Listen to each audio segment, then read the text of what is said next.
Every single month I bring you guys my complete Arrow video coverage for the US, and it's one of my favorite videos to make every month.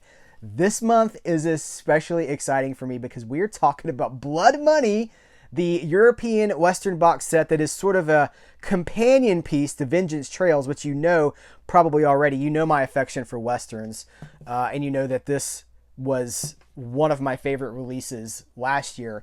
This is already on track to be one of my favorite releases of this year. It's incredible. We're going to talk about it in just a second. We're also going to talk about Hugo on 4K. I love... This is a Scorsese we don't get to see very often. This is Scorsese at his most... his warmest, his most family-friendly, his most affectionate. I have so much to say about Hugo. And this is an interesting obscurity that is finally getting its due. This is called Fighting Back. You know what? Let's start here. But I will say, when I say I'm covering US Arrow releases, they put out an amazing Bruce Lee box set in the UK that I don't have on hand, so I can't talk to you about it. These are US Arrow releases. That was for the UK market.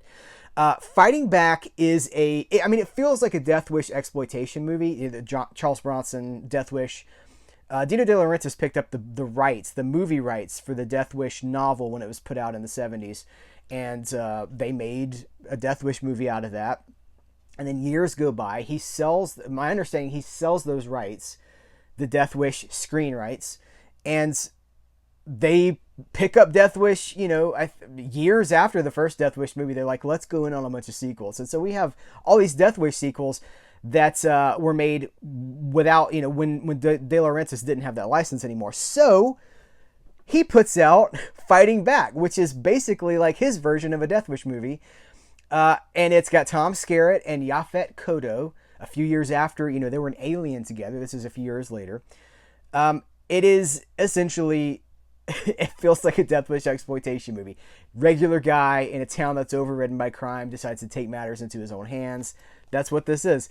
And it's a real obscurity. I mean that. Like, I feel it didn't do well at the box office. Death Wish 2 did do well. This movie didn't do well at the box office. And I feel like it just dropped off the radar for a lot of people. I don't know the entire home video history. Full disclosure, I haven't researched the home video history of this. But I do know that as of 2011, I think it was, there was no home media release. That's what I see. So I don't know if it has had one in the meantime, but this is making quite a splash. So as Arrow does, we've got our reversible artwork here. We've got a ton of special features, guys. There is, you know what? Rather than read all of this to you, I'm just going to hold this up for you and show you the goodies that you get. We have a booklet, and this is a thick booklet. Here's the table of contents. Some of these, some are thicker than others. So it's over 42 pages. Look at the size of the text and the presentation. I mean, this is great. This is really great. They've given us the reversible poster. So we have the original artwork and we have the new, I really like this new, I don't always like new artwork because I feel like it can get, I don't know, it just doesn't always feel representative of the time in which the movie was created. This looks incredible. This is great. Let's talk about Hugo really quick. You see, I want to finish with this because this is the thing I have the most to say about. Hugo, it's a great movie. I saw it in theaters. It's an interesting presentation here. This is a 4K of the 2D version. I don't remember if I saw Hugo in 3D or not back in theaters, but this is a 4K version of the 2D version of the film, and then that's the 4K disc. Disc 1 and 2 is the feature and the extras, so the Blu-ray disc is going to have a lot of extras. There's a third disc here with tons of new special features. We've got the legacy features that have been carried over, the EPK kind of stuff where they talk about what is Hugo. Hugo is the story of a boy living, that kind of a thing. But we've got a ton of new features. I'm not going to read all of this to you guys. In fact, let me hold this up. It's small print. Hopefully you can freeze that and you can read everything for yourself. But a new interview with Brian Selznick, who's the author and illustrator of the novel on which the movie was adapted from. Capturing Dreams, a new interview with the director of photography, Robert Richardson. The music of Dreams, a new interview with composer Howard Shore. Ian Christie on Hugo, a new interview with the acclaimed film historian and editor of Scorsese on Scorsese. Secret Machines, Hugo and Film Preservation, a new visual essay by Scout Tafoya, creating new worlds and new feature. I mean, it just goes on and on and on. It's a whole disc. It's a Blu-ray disc, not a 4K disc, but it's a whole disc of new features about Hugo. And I think that's great because it's a movie that's, frankly, like, I don't understand why the Criterion Collection didn't jump on this, because this movie is a love letter. And I know people get triggered sometimes by reviews that say love letter, but it really is. Like, think about the power of that term and what that means. It is Scorsese paying tributes to the birth of cinema and the power of cinema. The idea that cinema can take you to a place beyond where you are, that it's a vessel, it's a time capsule, it's a transportation device. I mean, cinema is it's incredible as a way to get outside of ourselves. And when you hear Scorsese, listen, I like Scorsese movies. I don't love all of his movies. I like most of his movies. My favorite Scorsese stuff is the stuff that's not about some irredeemable character, that's not a lesson about greed or whatever. It's when he's celebrating something that he loves. So it comes through in his documentaries, like the George Harrison documentary I love. It's in this movie. When you hear Scorsese talking about movies, and there's a whole documentary series and a book, Martin Scorsese talking about the movies that he loves. There's nothing else like it. He knows movies really well, and he loves movies so much. So this is a great release. I do not think that there's a 3D version on this. I think this is all, I'm sorry, high definition Blu-ray presentation of the film in 2D and in 3D. So we have all our bases covered here. Let's talk about this, because this is the thing. This could have been its own video. I had planned for it to be its own video, but the month kind of got away from me because there's so much coming out right now. And I was like, well, I'll just save it and we'll do all the Arrow stuff all at one time. This is a wonderful box set of 4 more European Westerns with tons of new special features. We have the poster. You know, we always get, Arrow's great about giving us posters. By the way, I'll show you. I realize I didn't unbox Hugo, and I should unbox Hugo for you, so I'll go back and do that in a second. We have this piece of artwork, and we have this piece of artwork. Just brilliantly curated and done. And this booklet here it's high gloss, and again, just really in-depth about these movies. Look, there's not even a picture on this page, you know, to break up the text. It's just text. And we do have pictures in here, but you know, I love Westerns, you know, I love European Westerns, and I talk all the time about how they have historically not been well kept, not been. The fact of the matter is, they've spent most spaghetti westerns or European westerns have spent a lot of their life on public domain sets. The transfers that we have usually come from television. They come from copies of copies, dubs of dubs. You know, they're edited for content. They are edited for the format. Westerns are all, you know, we're talking about the 2:3:5 aspect ratio, the wide techniscope, you know, scope ratio, and they've been shrunk down. So when you see the credits on the, if you ever watch them on TV, or if you have one of those public domain collections, they're smushed in the credits because you can't crop the credits.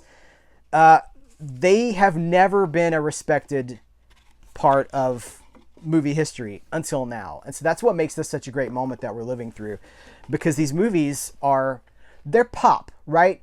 There aren't many great spaghetti westerns. Let's be honest. There's less than 10 great spaghetti westerns. This is a controversial statement, I know. I'm going to say it though. This is how I feel. There are less than 10. There's probably less than 5 really great spaghetti westerns. Leone is really the first and the last. And I love Corbucci. I love what he represents for spaghetti westerns in European cinema. But I don't know that his movies, they're not the same as Leone's movies. So we have a few great ones. We have a lot of mediocre ones. They cranked them out, you know, when Django was a hit. So they ended up making like all these different movies that they're like, slap Django on it. Just put the name Django on it and that'll sell it. A lot of mediocre ones, a few good ones. So lots of mediocre, a few good, very few great. So we're not talking about like hidden gems or, you know, lost classics or anything like that. But we are talking about movies that deserve to be seen, cleaned up, and recognized for what they are, which is, you know, interesting pieces of cinema. So this is $10,000 Blood Money. $10,000 Blood Money. This is Vengeance Is Mine. Find a Place to Die, and Metallo, Kill Him. These are so interesting to me. So these two both are, they're both made largely with the same cast, in the same locations, with the same crew, but by two different directors.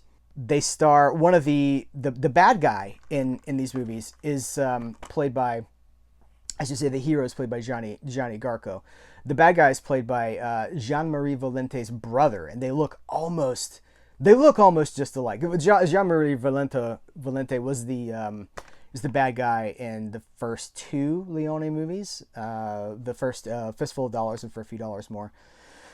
And he had a sad life. He ended up killing someone and then committing suicide in prison. And so we don't have a ton of his work, and he's not around anymore to talk about his work, but he's really, the screen is just like, the screen loves him. He's got whatever that quality is. He's got that quality. These have interviews with the directors. They have interviews with, here, I'm going to hold these up for you. So here's, they also have reversible artwork. So here's $10,000 Blood Money. And here, these are the special features. These introductions by, I believe it's pronounced Malili, are invaluable.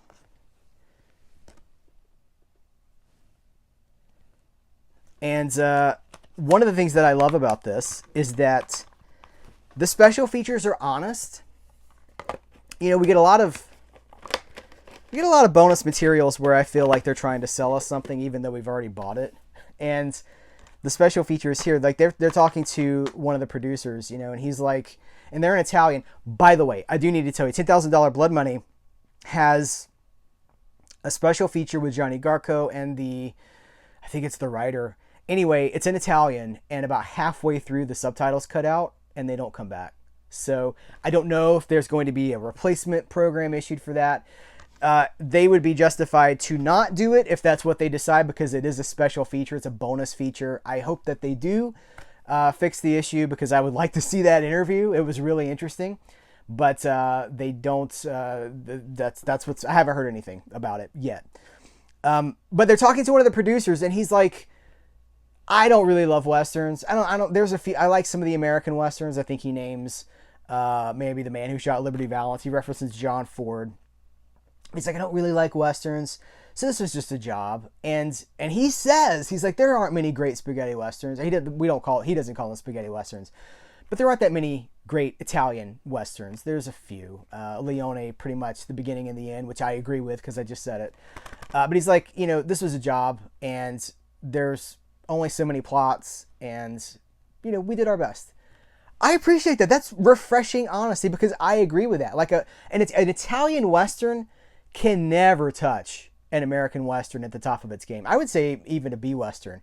Italian Westerns are style. They are style and very little substance. Metallo is virtually silent. It does have some dialogue. You don't need it. There's not a lot of dialogue. We're going to talk about that in a second. I'd never seen it before, and it blew me away. I also really liked Find a Place to Die, which has Jeffrey Hunter near the end of his life and career. You know, he was Jesus in King of Kings. He was Captain Pike in the original Star Trek, the Gene Roddenberry, you know, TOS Star Trek. And he did some stuff in Europe, and this is close to the end of his life. A lot of great special features here on this one too. This one starts to get into the music. They've got Lovely John, brand new in-depth appreciation of the soundtrack by musician and disc collector Lovely John, who really knows his stuff. I think it's like 25 minutes. It's close to a half an hour just talking about the music of these movies. And that's important because the music is a huge part of these movies. Again, they are pop. They are not narrative driven. They're not story driven. They are visual and audio. They are operatic. You can watch them without words most of the time and still know what's going on. This is the one that blew me away so much. And the music on this is incredible because guess what? It's like a psychedelic Western. Now, the way they kind of describe it, I think the rest of these are 60. This is 1968. I think these are also 68. let's see, 1967, 1967, and then 1968. And then you get to 1970. And the genre, subgenre, the Italian Western genre is pretty much played out at this point, where they've done dozens and dozens of these movies and slapped Django on as many of them as they could to sell them, or Ringo, or whoever. And so they're experimenting with the form. And that's what, it's a psychedelic Western with like a psychedelic, like an acid rock soundtrack, you know? It's not like the wah, wah, wah, wah, wah, wah. It's not that. It's like guitar solos and wah, wah guitars, like wah, wah, wah, wah, wah, wah. It's amazing. I was like, whoa, the visuals, like there's like, they'll take the camera and they'll just spin in circles over and over and over. It is not for everybody. And I'm not even saying that it's great, because it's not great, but it is interesting. And that's, you know, you get, I say this sometimes, you get to a point in your film fandom where like you realize most movies aren't great, but that doesn't mean that they're not interesting and that they don't have value to see how they do what they do and who's in them. And so this is another one that I really like. The music, I was like, this is incredible. You know, to make a good feature with a, I think it was a US production called Zachariah. It's a Western with a young Don Johnson is in that movie. It's in the 70s. And it's like a rock and roll Western. Anyway, this has another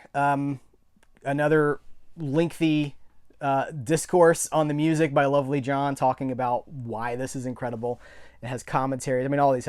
Full disclosure, I haven't listened to the commentaries yet. I want to be transparent with you guys. I have watched all 4 of the movies, because that's the thing. First you watch the movies, then I do the special features, and I haven't gotten to the commentaries yet because I just ran out of time. But you better believe that I will be listening to those commentaries, because I am crazy about this box set, and I hope it's like, my hope with Vengeance Trails was that it would sell well enough that they would keep going. It looks like that's the case. So I know, I've seen you guys are picking this up. That's good. It speaks well to maybe a 3rd volume. I will say the theming of these doesn't really matter. Vengeance Trails is loosely about revenge. Blood Money is loosely about bounty hunters or the quest for money. But I'm going to tell you a secret. Every Italian Western is about either revenge or money. Like, there are only about 3 Italian Western plots. So they just kind of go with it. And they're not numbered, you know, they're not like, you know, Spaghetti Western Collection 1 or 2 or anything like that. So it doesn't matter how you watch them. There's no order. There's no right or wrong way to do it. But it's incredible. I will probably, like I say, it's probably going to be on my best of the year list when the end of the year rolls around, because it's preservation of a kind of movie that has not been preserved before. And I really hope that people support that. And I hope it leads to other things, because I'm going to say this again, and hope that together we can make this happen, guys. I hope that this leads to things like Italian spy movies getting Blu-rays, and Italian sex comedies getting Blu-rays, and Italian race car movies getting Blu-rays. These are just the tip of the iceberg. These cats made hundreds and hundreds of movies chasing the trends of whatever was popular at the time, chasing the Bible movies of the 50s, chasing the American Westerns of the 50s, but they come out totally different. They're through a unique filter. And I want those. All those movies that they saw, they're like, we like James Bond, let's make our own, but let's make it for $100,000. You know, that's what I want to see on Blu-ray. So maybe that can be in the future. I really hope so. Guys, I appreciate you. I'll put links in the description of this video for things we've talked about. Please remember to subscribe. If you want to support this channel, I do have a Patreon. I'm trying to mention that more and more, because some people just don't know. There's over 150 exclusive videos on Patreon just for people that subscribe and support the channel. Thank you so much. I appreciate it. Take care. Till next time, I will catch you later.